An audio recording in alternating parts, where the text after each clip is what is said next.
What's up, YouTube? Today we're going to be looking at GOLISOPOD because GOLISOPOD is one of the absolute best answers to Mudslappers currently in the meta. You've got things like Marowak, you've got Claydol, you've got Gastrodon, and all of these Pokemon are running Mudslap, which is resisted by the bug typing on GOLISOPOD, and it also has super effective water type coverage for those Pokemon. Except for Gastrodon, where it's only neutral, but it's still a very dominant matchup because they can only go for non-stab body slams. You'll see this team is basically another variation of the Legend team that I used to run last season and the season before that. I love this team. I use it all the time. That being said, it's okay in this meta, but it's not fantastic. So if you guys have any team recommendations, I'm looking to actually start climbing now at this point because I'm kind of tired of sitting around the 2500 range, and I just want to start climbing towards the end of the season.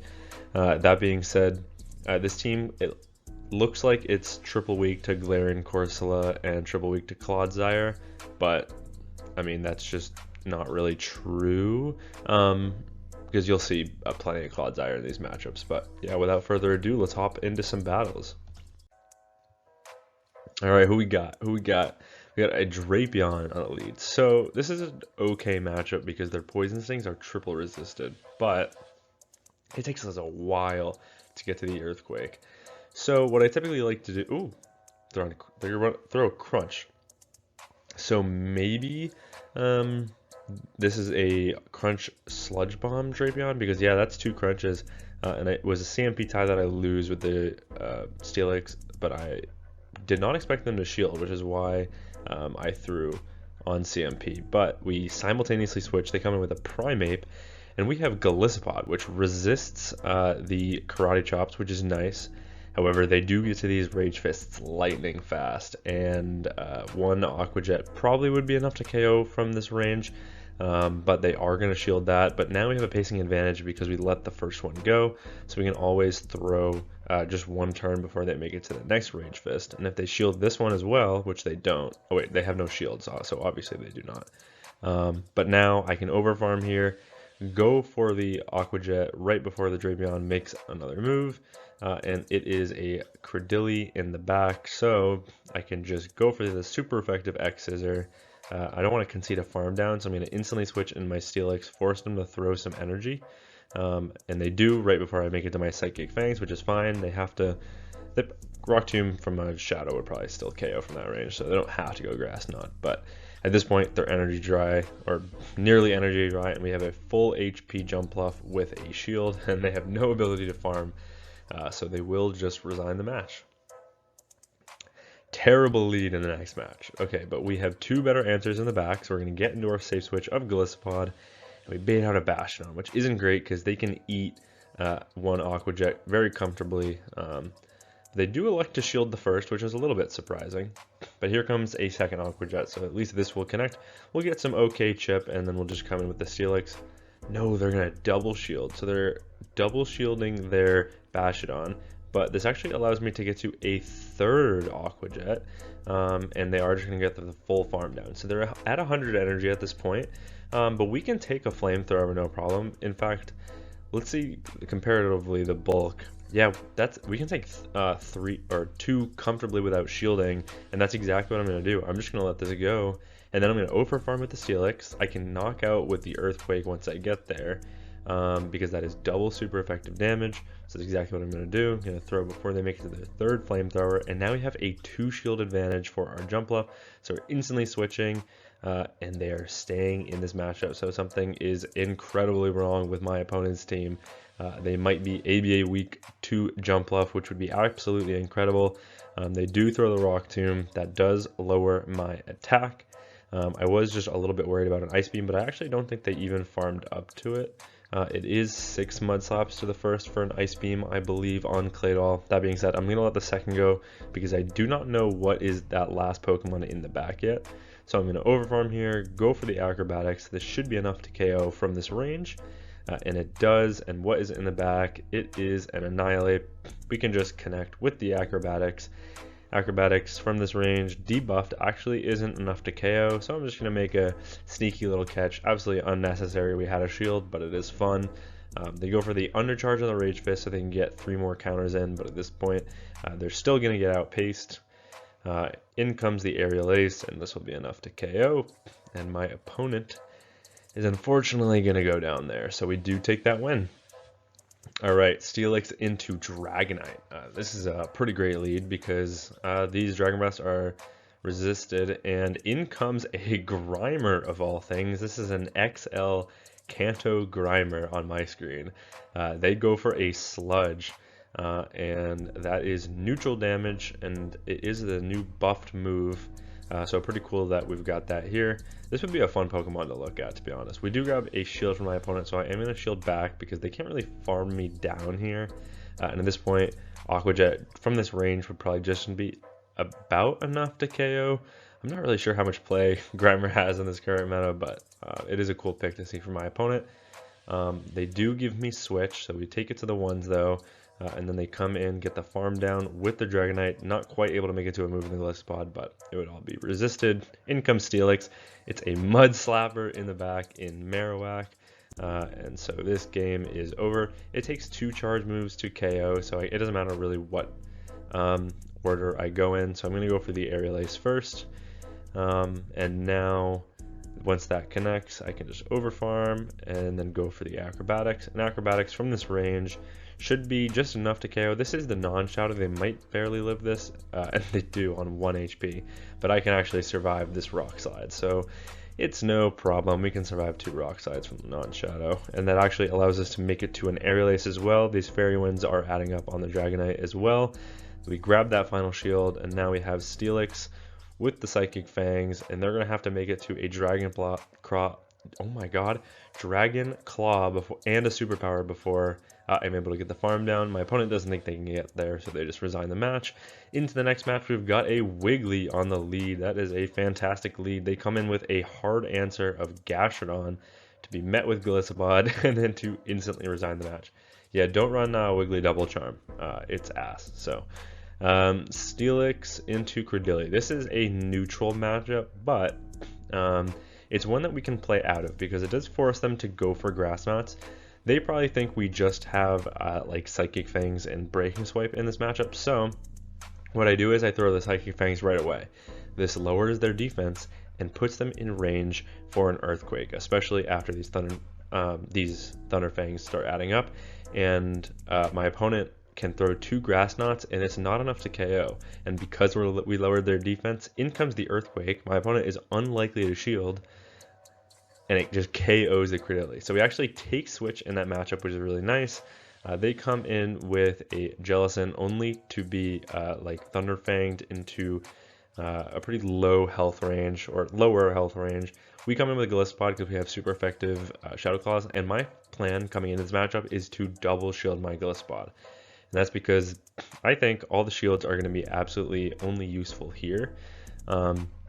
Because a good core is Credillia with Jellicent, and then like maybe a safe swap of like Wheezing or another water type, and in this case it is another water type. It is Feraligatr in the back, and at this point I'm going to overfarm. I'm going to go for another X Scissor. They're going to be forced to throw some energy in order to get the knockout, so I'm going to overfarm slightly, catch the Hydro onto my Jumpluff. This is resisted damage, but I'm not going to be able to Fairy Wind farm them down before they get to an Ice Beam. But even if they get to an Ice Beam here, this game is over, because now we can farm down the Feraligatr. They don't want to concede that farm because they know it would give me an energy lead, but I already banked so much energy that I outpaced the Jellicent, make it to the Aqua Jet. It's resisted, but it KOs from that range, and then Shadow Claw versus Shadow Claw. We are going to take that with a health advantage, so we take that win. Into the next match, we've got a Dugong in the lead, and this is a pretty good matchup for the Steelix. Thunderfangs are super effective. We can take, I believe it's a Drill Run and an Icy Wind, but if they do full send 2 Drill Runs, then it will knock us out. That being said, in comes the first Drill Run, and everything is resisted on our GOLISOPOD in that matchup. But then they give up Switch, and they come in with a Bastion. Now, this is double super effective damage, this Earthquake, and it is Stab. That does huge damage to that Bastion. and Bastiodon is just going to eat that. They do make it to a flamethrower, but Bastiodon's pacing is so slow, and these smackdowns are resisted that I am able to get the full farm down. They come back in with a Dugong. I could have full sent an Earthquake there, but I just decided to go for the Psychic Fangs. They decide to let that go. Now that allows me to get to an Earthquake against their Wigglytuff in the back. What is my opponent's team? And now I can just come with my Jumpluff, and my opponent just immediately resigns. So we are able to take that win. Steelix into Golisopod. This is a pretty neutral matchup. The problem here is that 2 Aqua Jets do KO.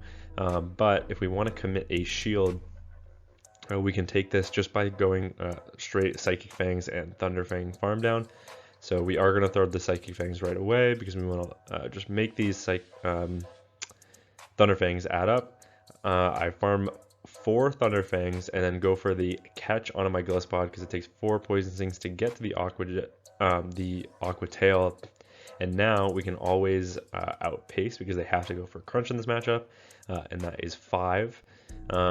And Golisopod does win CMP in this matchup, so we can very comfortably overfarm. They do go for an Aqua Tail bait, but that still doesn't allow them to outpace because we got that one Shadow Claw sneak during the catch, and they double shield their Drapion. Now this has to be a Crunch, but it is just another Aqua Tail bait, so I'm going to instantly switch into my Steelix. This forces them to throw their energy right away in order to get the knockout, and they do, and it does take out, unfortunately. But we still have Golisopod, we still have a healthy Jumpluff with a shield, so and they have a Talonflame in the back. Unfortunately for my opponent, a Talonflame with no shields isn't the greatest. So in comes a neutral acrobatics and now a neutral Aerial Ace before they even are able to get off a charge move. Jumpluff is a Talonflame counter confirmed. They're going to come back with Golisopod, but I am on my 4th cycle, so that allows me to outpace the Golisopod, make it to an Aerial Ace. This is going to be enough to KO, and now it's just a race, and I have a shield, so my opponent knows they've lost this match, so they resign. Drifblim on the lead. Honestly, if we're going to see Drifblim anywhere, this is one of the better places to see it. Definitely don't want to see it on our Jumpluff. And this Drifblim, interestingly enough, is non-Shadow, but still on Astonish. I do think that you benefit from Hex on the non-Shadow a lot more, so but they are an Astonish, and they do full send a Shadow Ball there. In the back is a Fortress. Now, I don't have a great answer because both my back 2 Pokemon don't do great in the Fortress.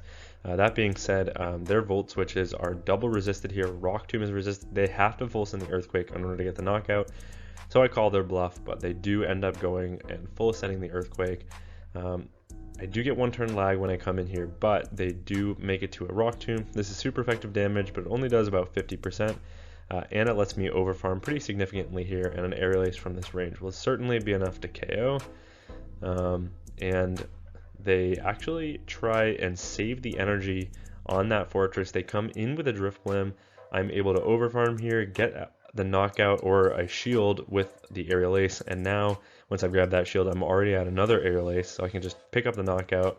And I am able to take that in the 2-0s. So what is in the back? It is a Marowak, and we have a fantastic response here with Golisopod. We have found our target.